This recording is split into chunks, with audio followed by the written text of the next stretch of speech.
All right, today we're going on an incredible journey. We're going to span a decade of amazing discoveries, from the absolute edge of our solar system all the way down to the very heart of our own planet. And we're doing it to solve a huge cosmic puzzle. So, where's the biggest surprise? You might think it's somewhere out there, right? Among the planets. But the answer is, well, it's a lot closer to home. It's also deep beneath our feet. And to really get it, we have to connect the dots between discoveries made billions of miles apart. Okay, so a decade of new worlds. Look, first things first, let's just set the stage here. We are living in an absolute golden age of planetary exploration. Seriously, the missions we've sent to every corner of our solar system are completely rewriting the book on how worlds are born, how they live, and how they die. Clues from our neighbors. Right, so think of this next part like a rapid-fire tour.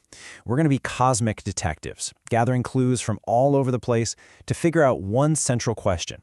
What does it take for a planet to actually survive? Let's dive in. So, our first clue? It comes from our so-called twin sister, Venus. But, she's more like the evil twin. Why? Because unlike Earth, Venus has no internal magnetic field to protect it. Without that shield, a runaway greenhouse effect just took over, boiled away its oceans, and turned it into the scorching hot mess we see today. It's a pretty stark warning of just how crucial that shield really is. And Mars. Mars tells a similar, really tragic story. It used to be a warmer, wetter world. It had a thick atmosphere, maybe even rivers and lakes. But over billions of years, that atmosphere was just lost to space. And what's wild is that we now know that even short-term stuff, like those giant dust storms you see, can actually speed this up, helping hydrogen escape and slowly but surely stripping the planet of its water. And yeah, the clues just keep piling up. We see planets that are constantly under assault. Mercury's magnetic field, it's leaky, getting battered by solar winds all the time. The moon's surface is being gardened, that's the actual term, by new impacts. But we also see resilience. The dwarf planet Ceres is hinting at liquid water driving activity under its crust. And get this, the Juno mission to Jupiter showed its magnetic field is totally bizarre and asymmetric, not what we expected at all. So a pattern is definitely starting to emerge here. A planet's internal engine, that's the key to its survival. Okay, so to figure out how planets even begin, we had to go far. I mean, really far. 1 billion miles beyond Pluto. That's where the New Horizons spacecraft gave us our first ever close-up look at a primordial building block of a planet, an incredible object named Arrotheth. And what we saw, wow, it brilliantly shows us how planets are made. Arrokoth is what we call a contact binary. It looks kind of like a snowman, right? Two flattened lobes that just gently fused together. This shape is a perfect fossil from the dawn of the solar system. It basically proves that planets don't start with violent collisions like we used to think. Instead, they come from the gentle gravitational collapse of a cloud of tiny pebbles, way out in the cold, distant nebula. So cool! So, let's pull all this together. What's the big lesson from our cosmic tour?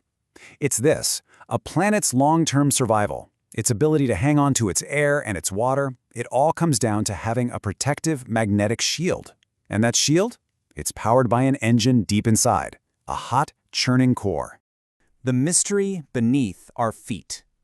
Okay, so all these lessons we've learned from out there, they force us to turn our investigation inward. It's time to look at the biggest mystery of all, the one that's been right here, under our feet, the whole time. You know, the core really is our planet's heart. It's this incredible dynamo that generates the magnetic field, a field that has protected life for billions of years. Make no mistake, without it, Earth would be just another barren rock like Mars, totally stripped bare by the sun's radiation. The core's time paradox. But here's where it gets weird. When scientists started to look really closely at the core's history, a huge contradiction popped up, a paradox, really. And it's one that threatened our entire understanding of how Earth evolved and how it managed to sustain life at all. Okay, this is where things get really interesting. Take a look at this timeline. You see that huge gap? On the one hand, our rock records show the magnetic field has been up and running for at least 3.5 billion years. But, and this is a huge but, our best models, based on all the newest data, show that the solid inner core, the engine that powers our field today, well, it's surprisingly young. It only started to form about 1 billion years ago. This is what scientists are calling the new core paradox. For billions of years, the very engine that protected life on our planet shouldn't have been running. So what was powering it? What kept Earth alive when, by all accounts, its shield should have just failed? A new state of matter. Well, the answer seems to be something bizarre. A recently understood state of matter that sounds like it was pulled straight out of science fiction, and it's been hiding in the very center of our world this whole time. It's called a super-ionic alloy. And yeah, it's a totally mind-bending hybrid. It's not really a solid, but it's not really a liquid either. The idea is that under the insane pressure and temperature of the core, one element, in this case iron, can form a solid crystal structure, while other, lighter elements actually melt and flow like a liquid right through that solid structure. So here's how scientists think it works. You're in the core, so the conditions are extreme, right? The heavy iron atoms, they lock into their solid crystal shape. But the lighter stuff that's mixed in, things like hydrogen, oxygen, and carbon, they just can't stay put. They become superionic. They basically melt and start to flow freely through that solid iron framework. Okay, try to picture this. Imagine a sponge made of solid steel. Now imagine that sponge is permanently soaked with a liquid that can just flow freely through its solid structure. That's the superionic state. It is a solid and a liquid occupying the exact same space at the exact same time. It's truly bizarre. And this weird, soft, superionic state does two absolutely incredible things. First, it perfectly matches the seismic data that has puzzled scientists for years, data that shows the inner core is surprisingly soft. But even more importantly, the churning motion of all those flowing, electrically charged light elements, well, that creates a powerful electrical current. And an electrical current generates a magnetic field. Suddenly, you have the exact power source you need to drive that ancient dynamo for 2 billion years. It perfectly, beautifully solves the new core paradox. The next frontier. So look, solving this paradox isn't the end of the story. Not even close. Like all the best discoveries, it just opens up an entirely new frontier of questions about the very nature of our planet. I mean, just think about that for a second. Just one potential new state of matter hidden deep beneath our feet this whole time has completely reshaped our understanding of our planet's entire history and its ability to harbor life. This is a massive, massive discovery. So what should you take away from all this? But we started by exploring our whole solar system, and that taught us the universal rules for how a planet survives. But then, those rules reveal the fundamental paradox right here, deep within Earth's own history.